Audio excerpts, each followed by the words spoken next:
just felt like the right time. And I look back and I'm so proud to have been part of it, because it was an energy of that group that we can't replicate ever again. I believe there's times in your life where you have those moments, and that group of individuals were all so committed, and of course we were all volunteer in the beginning, and just each step of the way, as I look back in those 10 years, and I just am so proud of where we came from, and then certainly where we are today. And it started off in our garage, and those were the beginning days. So, and it was a lot of fun. Really, again, I think because of what we do in apartments, we needed to have an organization where we could congregate and be proud of what we do. And I think it's so important for the apartment association to be able to invest back into those that are coming behind us. Carrie Anderson called me up. Don't remember the date, but she called up and said that representatives from the National Apartment Association were coming to town, and that they had been trying for several years to get a chapter of NAA established in Seattle. And she said that she was very involved in it and would like to get it going, and wanted to see if I would come to the meeting and see what was going on. And I said, well, Carrie, is this something you believe in? And she said, yeah, I think it's a good idea. I think we need a chapter of the NAA here. And I said, well, Carrie, I know you, and if you're saying that, that's good enough for me. Because Carrie Anderson asked me to.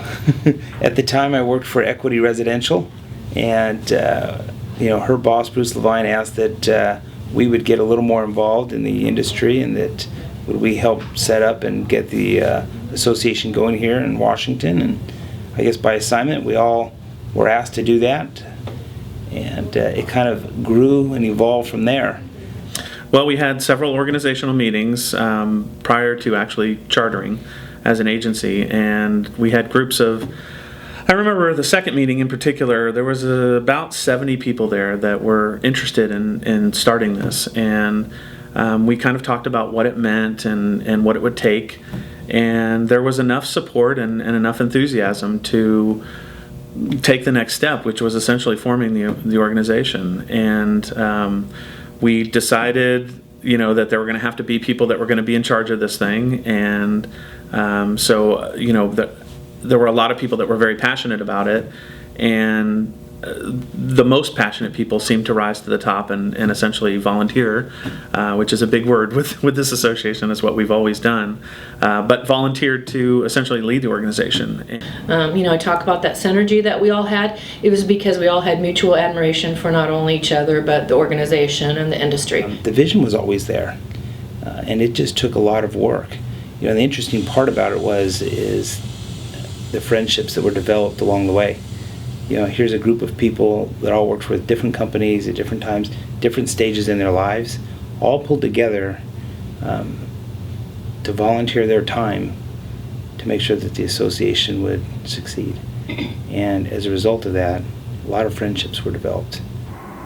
So those of us that were in that first board of directors, or in the first officers, started reaching out to other people in the industry, saying, hey, I am totally on board with this. I think it's something that we need, and would you come and attend our next board meeting? And that's how we built our membership. It was just phone calls, lunches.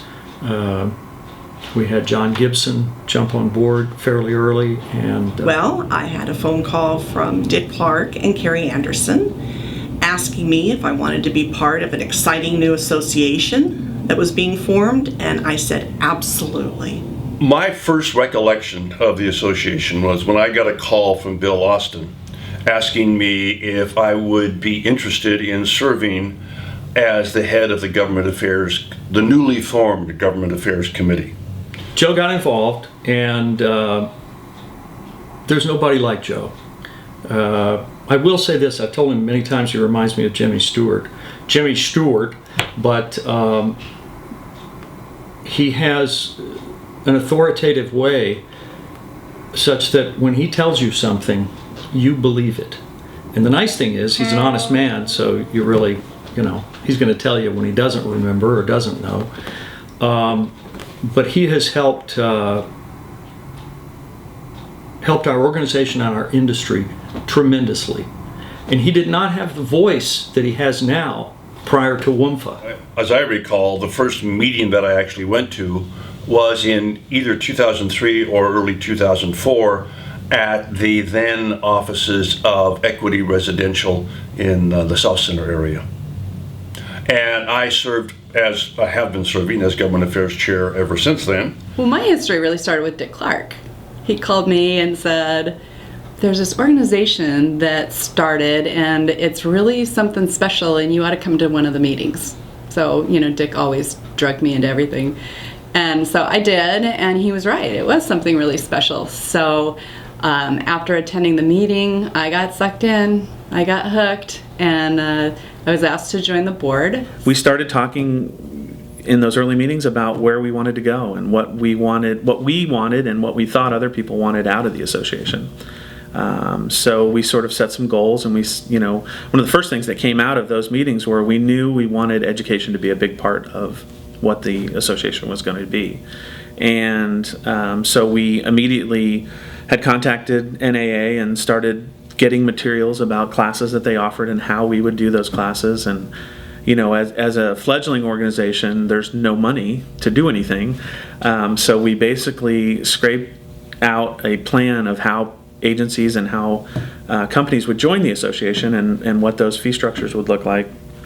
And then the hope was we'd get enough of that so that we could start this education program, which was so interesting for everybody. I think I was the president for about a year and a half the first time, because we started Goofy in June, and so and I'm not kidding. At night I would be very stressed. I would be wide awake, losing sleep over this. And it was interesting because Bill Cook couldn't sleep because he was worried that Carrie couldn't sleep. So he was losing sleep, worrying about her losing sleep.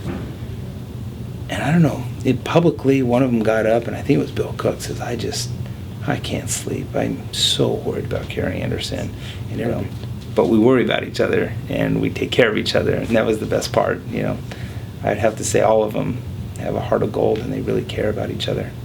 I think that's the best part about the whole thing, is how much we love each other.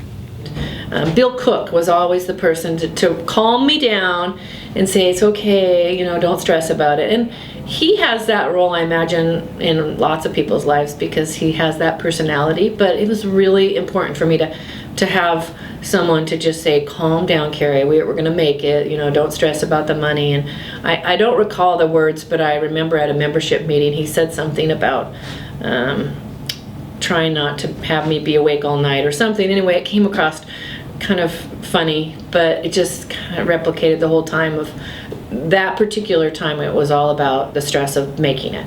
We started with 4 people. There were really 4 of us that were kind of the genesis of this whole thing. And as we got bigger as a board, we got more viewpoints from different kinds of people and different kinds of companies. And it was clear that we needed to start having more events like, we kept calling it a trade show, but we knew it was going to be more than that. But that's kind of the central event that we focused on for several years, was coming up with some sort of what ended up being education conference. We have an event to pay for the next event, and then can we add more staff? Just every staff member, was a painful process that you have to do it to grow, but you're afraid not to do it too early. They actually did an interview with me, and I interviewed with all of the board members. There was probably 8 or 10 of them or something at the time, and I think we went to lunch or something, but I remember sitting around a table and being drilled with questions from 10 different people. We came up with so many good ideas. They did. I don't like to have me in there as part of we. I mean, it was just amazing to watch. Knowing everything that gets done year after year with the education piece. I haven't even talked about that. And that was part of what got me very passionate about it to begin with. The legislative and the educational side, because NAA offered very well customized,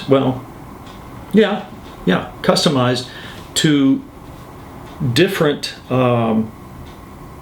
endeavors within our industry. They're part of being involved with WMFHA was just the fun that we had and the relationships that we made and the people that we loved and the ones that we lost that will always be with us, like Greg Taylor.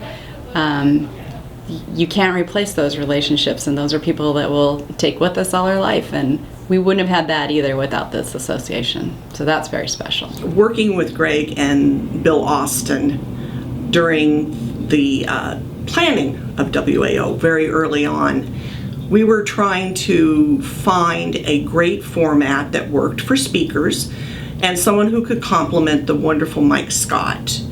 So we went into a meeting, and Greg came flying in, and he threw a program on the counter, and he said, I just attended a fantastic economics conference in Seattle, and I saw the most wonderful British fellows speak. Has anyone ever heard of Matthew Gardner? And that's one of the legacies that Greg has left us with. So Greg, if you're watching this, thank you very much. I would just say that I'm just extremely proud. I use this term a lot with my associates now at Thrive as, proud mother. I take on that role very seriously and only want the best for anyone. And I hope that if people, as they, join the association, they will continue to feel that commitment, and that we, the forefathers, or those of us that are in the more mature stages of our career, need to really take seriously how important it is to help, be the hand up to those that are coming behind us. And then we can all retire off to the sunset. That's the idea, right? Right, if only so easy, right.